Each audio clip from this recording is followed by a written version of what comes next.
Bienvenue dans ce chapitre. Nous allons y étudier avec quelle main il est raisonnable d'entrer dans un coup de poker. La plupart des débutants pensent qu'ils augmentent leurs chances de gagner en allant voir de nombreux flops. Cette hypothèse est partiellement correcte. En entrant dans de nombreux coups, vous augmentez vos chances d'obtenir un bon flop qui vous donnera une bonne main. Mais ce que les débutants oublient, c'est que pour un flop qui améliorera leur main, il y en aura des dizaines qui ne leur donneront rien, et que chaque coup raté leur aura coûté. Ce qui compte au poker, ce n'est pas combien de coups vous allez gagner dans la soirée, mais bien combien de jetons vous allez ramasser. Et pour commencer à en gagner, il vaut mieux éviter d'en perdre. Voici donc notre premier conseil. Au lieu de vous demander pourquoi ne pas entrer dans un coup, demandez-vous plutôt pourquoi vous devriez risquer votre argent sur celui-ci.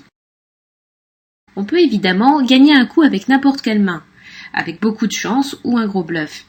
Mais en règle générale, plus votre main pré-flop est forte et plus votre main finale aura des chances de l'être. Après tout, vous avez autant de chances de finir avec une double paire que vous partiez avec As-Roi ou avec 7-2. Mais qui comptez-vous impressionner avec votre paire de 2 ? Alors, pourquoi ne pas attendre la paire d'As pour entrer dans le coup ? Eh bien pour deux raisons essentielles. Tout d'abord, vous ne verrez peut-être pas l'American Airlines de la soirée. Les chances d'obtenir une telle main sont extrêmement faibles. Ensuite, si vous ne jouez que de très très grosses mains, vos adversaires vont vite s'en rendre compte. Il faut donc sélectionner avec soin ces mains de départ, mais sans être trop restrictif. Il convient donc de déterminer quelles sont les mains qui valent la peine d'aller voir le flop. Bien sûr, ce choix dépend de votre position, du jeu de vos adversaires, du montant de votre tapis, et probablement aussi de votre humeur du moment.